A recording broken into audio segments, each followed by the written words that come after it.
everybody. Welcome back to the Moose Club. I have a episode here about the minimum wage. This is kind of something that the three of us have been talking about a little bit amongst ourselves, and then with Biden now in charge. I know that the goal of Democrats is to push for a $15 minimum wage. The chairman of the budget committee in the House said that they're going to include it with the reconciliation process. It's likely not going to pass that. It won't make it through. There's I think it's the Byrd rule that essentially requires that it has to affect spending or revenue and have a budgetary impact. And it doesn't sound like it's going to pass that, but they're going to try and get it through anyway. But we're just going to kind of talk about just why a higher minimum wage is not only a good thing, but a necessary thing. So with all that in mind, what do you guys think? First, do you foresee a $15 minimum wage or any increase to the federal minimum wage happening anytime soon? And what are your general thoughts on raising the minimum wage? What do you think, Board? I think it's something that will probably have to happen in this first go around with the Biden's first legislative agenda.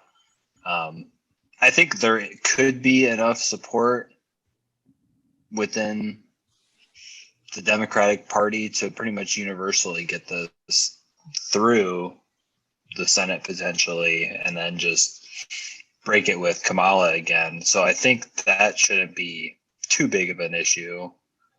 But I mean, it's almost too predictable that you're already seeing that due to the fact that, we are in the middle of a huge pandemic and economic recession, that raising the minimum wage would be catastrophic in a lot of quarters, where in most instances it would probably be a huge boon for a lot of local economies that would be, on top of giving businesses the support that is probably coming in the first stimulus package that Biden is going to be giving out. You would think it would be a huge influx of money that could be spent on all sorts of different things. Literally, you wouldn't be giving people checks, you'd be giving them, just more spending power, which stimulates the economy. So I think it's something that could and I think will happen. So yeah. So just to clarify one thing, so the whole reason why they are going to try and get it through under the reconciliation process is because if the parliamentarian says that, yeah, it's fine, it meets the criteria to be in here, then it would only need a simple majority to pass the Senate. So that would be the whole, because I don't think they're not going to have 10 Republicans that are going to agree to. No, probably not. But I mean, but it is only a gradual raise of the minimum wage too by like 2026, right? At least how it's And so currently constituted. Yeah, and kind of what you hit on with it being it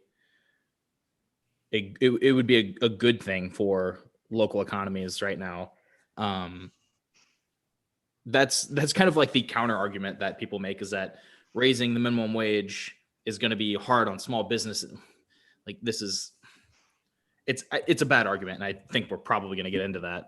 But that it would be raising the minimum wage is going to be bad for small businesses, and that it's going to put like the lowest earners out of work, and which again we're going to talk about. But Joe, what do you think, just in general, about the need to raise the minimum wage? Well, I mean, the same people that are arguing that it's going to hurt small businesses are the same people that are offering up trillions of dollars in tax cuts to Amazon and Walmart, which is 10 times more logical of a reason why small businesses are just getting massacred. Um,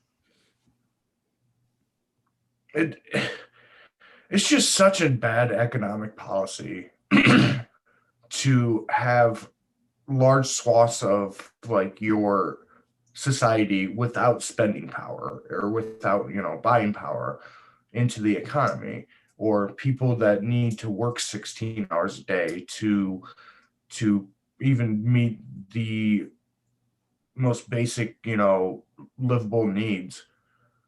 That's just such a bad economic policy and reality of America, that we're giving trillions and trillions and trillions of dollars to big business, and the same people that are saying like we need to do that are also like complaining about small businesses. It's just unbelievable.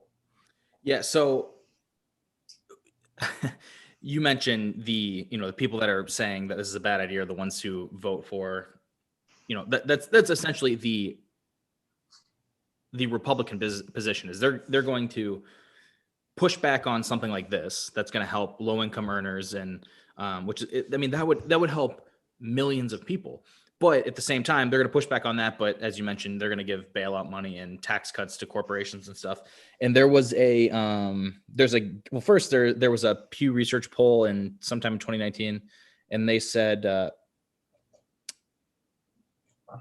almost 70% of people support raising the minimum wage to some degree, either somewhat or significantly support. And it's like 86% of Democrats support it and 43% of Republicans. So it's not a small percentage of Republicans that support this idea. So and then on top of that, Gallup did another poll, and I'll put up graphs for both of these that essentially said that people all across the political spectrum, 69% of people said that corporations pay too little, and 62% of people said that the wealthiest people, like making over 250,000, pay too little. So like it's a popular idea no matter how you really slice it up. And Paul Krugman, he's a columnist for the New York Times and a former Nobel Prize winning economist. I was just reading an article that he had, and he had this quote that said, "Evidence has a well-known liberal bias," which I thought was kind of funny. But in this instance, like it's true, like the evidence backs it up. And if the idea that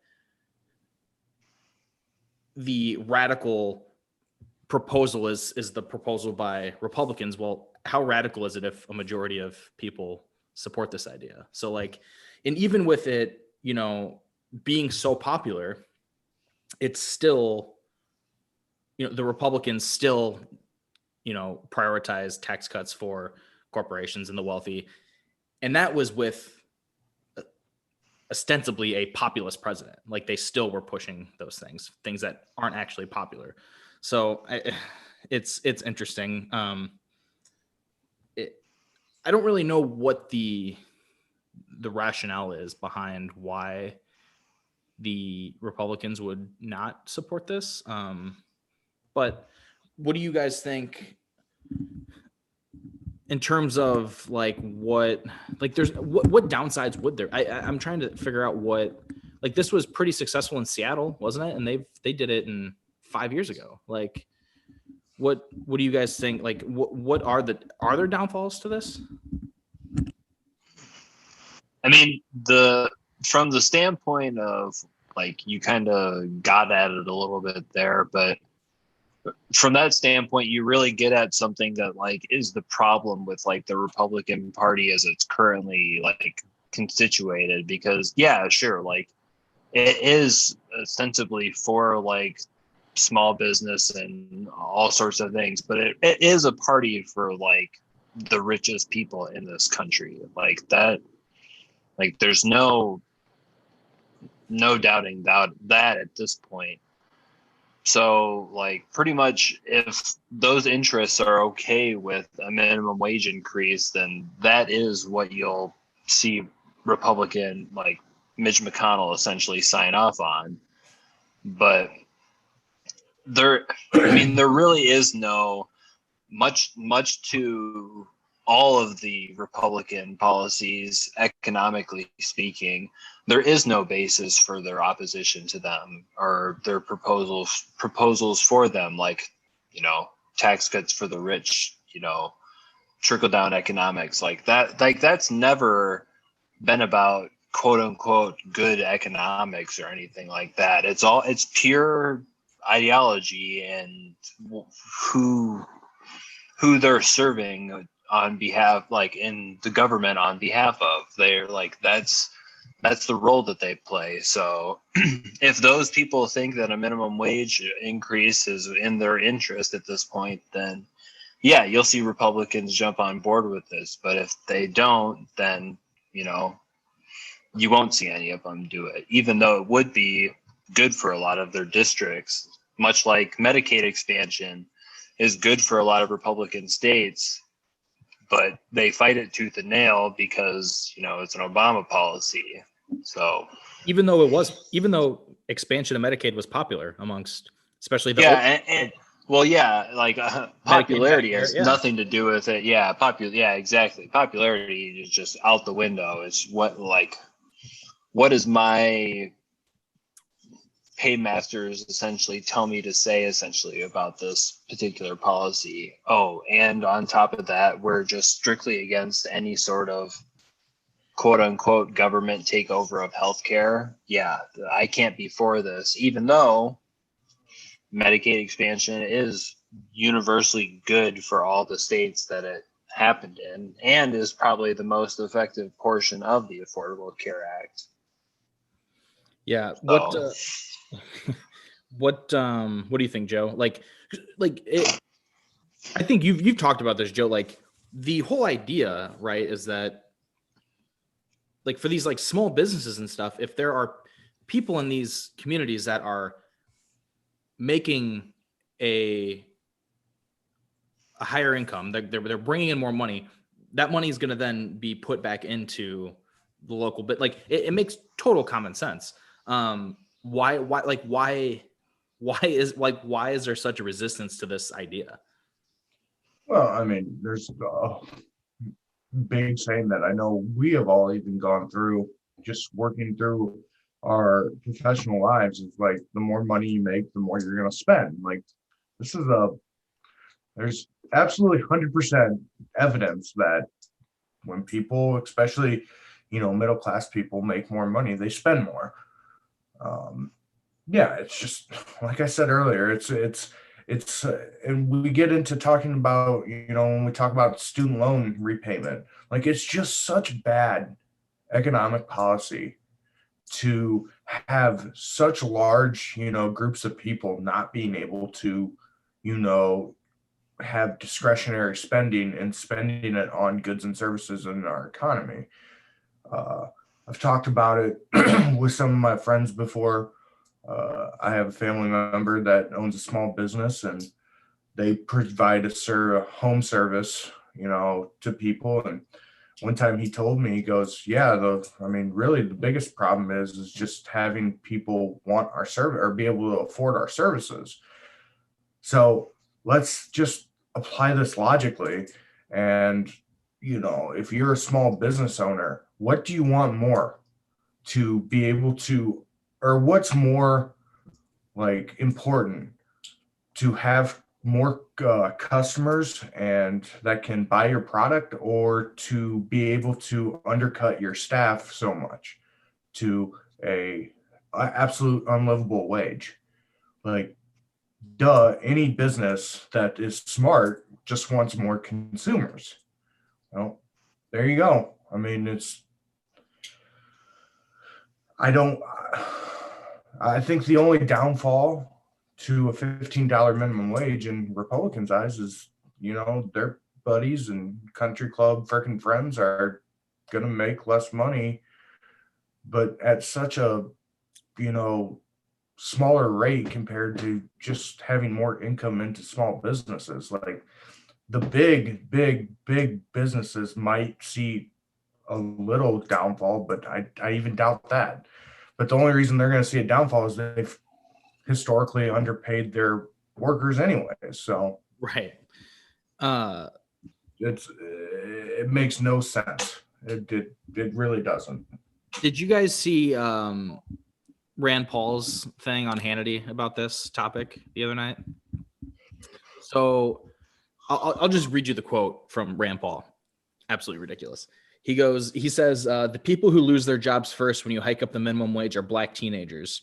So, why does Joe Biden hate black teenagers?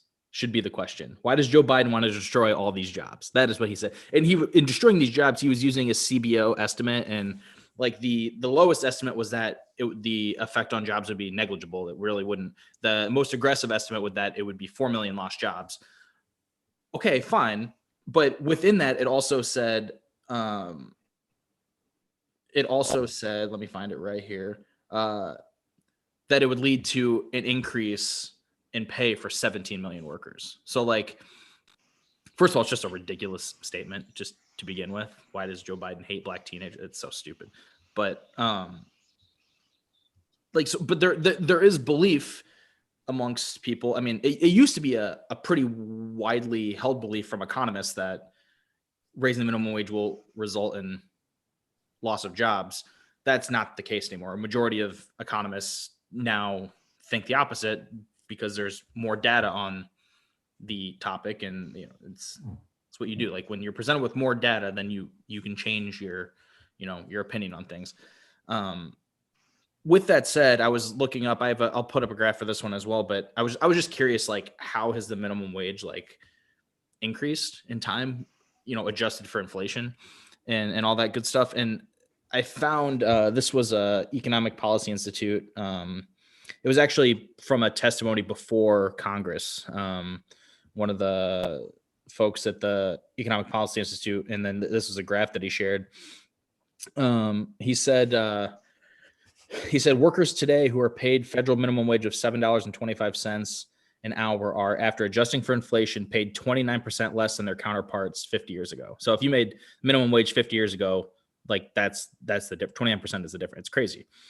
He said this is despite the fact that the economy's capacity to deliver higher wages has doubled in the last 50 years, as measured by labor productivity or the amount of output produced by workers. So like output, like what we are able to produce has increased by 50% in those 50 years. And the minimum wage has essentially gone down, adjusted 29%. Like it's just not.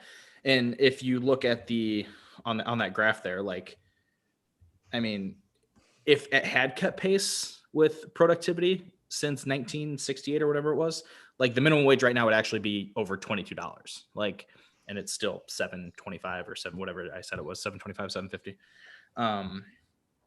That's interesting. But yeah, like Joe, what you kind of hit on, like with the student loan thing, which I think we're going to do an episode on that sometime here before too long. But for so many people, it's such a selfish thing. Like we've heard this about the student loan debt, is so many people have this position of, I mean, I make over minimum wage. It's not going to affect me. So it's stupid. I don't care. Like same thing with I don't have student loans. So like, I don't care. Like it's such a ridiculous, like it's going to benefit you. Like it really will. Even if you don't have student loans, like in the long run, it's going to be a good thing for you too. Same thing with raising the minimum wage.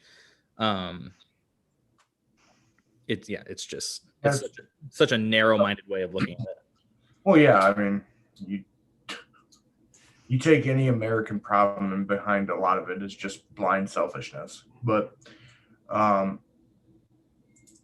Bernie Sanders had a tweet the other day about comparing the minimum wage in the U.S. to Australia, and making the comparison on a variable of on a constant of like the unemployment rate. So Australia's minimum wage is 1984 an hour, and their unemployment is 6.6%. The U.S.'s minimum wage is 725, and the U.S. unemployment rate is 6.7. So I mean, honestly, you could make the argument if you compile enough data, but just an inkling showing there is the lower minimum wage requirement of the two countries is actually costing jobs. And if you think about it circularly, uh, people having less money makes a lower demand for goods, and thus you're going to have less businesses, employers, less employees. So I just don't understand what the logical argument is, except for, hey, my lobbyists are saying they don't want to pay more for their uh, employees' wages, so that's how I stand. Yeah, I mean, yeah, I don't buy this idea that it's going to just small businesses are just going to have to close their doors because they can't, like, yeah, they can, because there's going to be a higher demand for their product because more people are going to be able to afford their products. Like, I don't know, it seems pretty simple to me. But I don't know, we'll see what happens with it. I think, like I said, it's a long shot that it'll make it through the reconciliation process with the budget, but I don't know. I mean, it's popular, so I think, especially during COVID. Like, I mean, people need help, and I think for a lot of people, this would, like, what it was, 17 million people is what the CBO projected that this would raise their wages. So, like, and yeah, so I don't. Any you guys have any here? 17 So go ahead.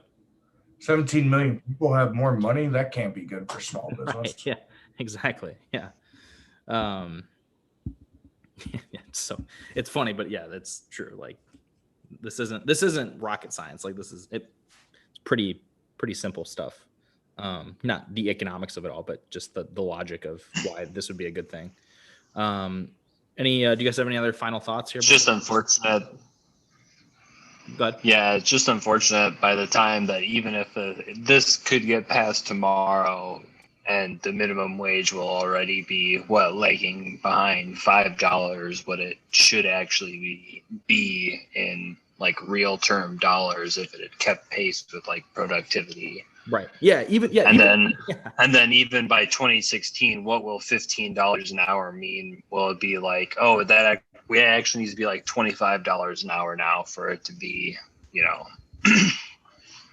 just how hard and long the struggle has been to move the minimum wage at all is a real testament to just how virulent the Republican Party has become to like any sort of, I don't know, good sort of economics in their politics. It's just right, insane. Well, it's like, that's such a, like, even if they do pass this, like, or figure out a way to get this done, like, yeah, it's still less than what it really should be. Yeah, and it's phased in, so it's not going to be immediate. Yeah, and so what is this a realistic option to tie the minimum wage to inflation? Like, is that like a thing that would make sense? Like, it's gonna fluctuate with whatever, however inflation goes. I mean, so it's always gonna go up a little bit, but like, that way it just keeps pace. Like, and so we're not stuck in the same cycle of 30 years from now, we're looking and saying $15 minimum wage, this is ridiculous. Like, this is so, like, we have to fix this problem. I mean, if you're relying on a party that can't keep up with a $15 minimum wage that was, priced into the growth of the economy, was the right minimum wage like 10, 15 years ago, I doubt you're going to convince that same party to do something logical, like phase in the inflation to the minimum wage. So yeah, getting it passed, I think, is, that's not, that won't happen. But it almost certainly exists somewhere, I'm sure, though. Right. Like, if it's not even like negotiated to something above what would be like a considered, like minimum wage, if they even have it negotiated above a level, I wouldn't be surprised if there's Scandinavian, like Nordic countries that have some sort of, because a lot of them have like their unions like actually have representation in their government, and that's one of the things that like that 60s time period, like right at the end there, like that is kind of like the beginning of the end of like organized labor in America and like what that did to this country. And one of the results of that was that when the economy took a tumble in the 70s, the first people that got, took a hit were all the workers. And, that turned out to be the trend for the next 50 years. So, now we're living in, America today where the minimum wage is, hasn't moved in forever. And there's reasons for that. It's because workers don't really have the seat at the table like they do in other countries. So, right. I mean, hopefully that changes. Yeah. Yeah. Like a single mother of two making the minimum wage is below the poverty line. Like that's, and we have to be, I mean, I think I'm right. I think it was 2009 was the last time that they raised the federal minimum wage. So like 11 years, 10 years, 12 years, has to be since we've done this. Like we have to be on like the minority on that. Like surely other countries. Well, yeah, is more frequent. Right. Well, I say that because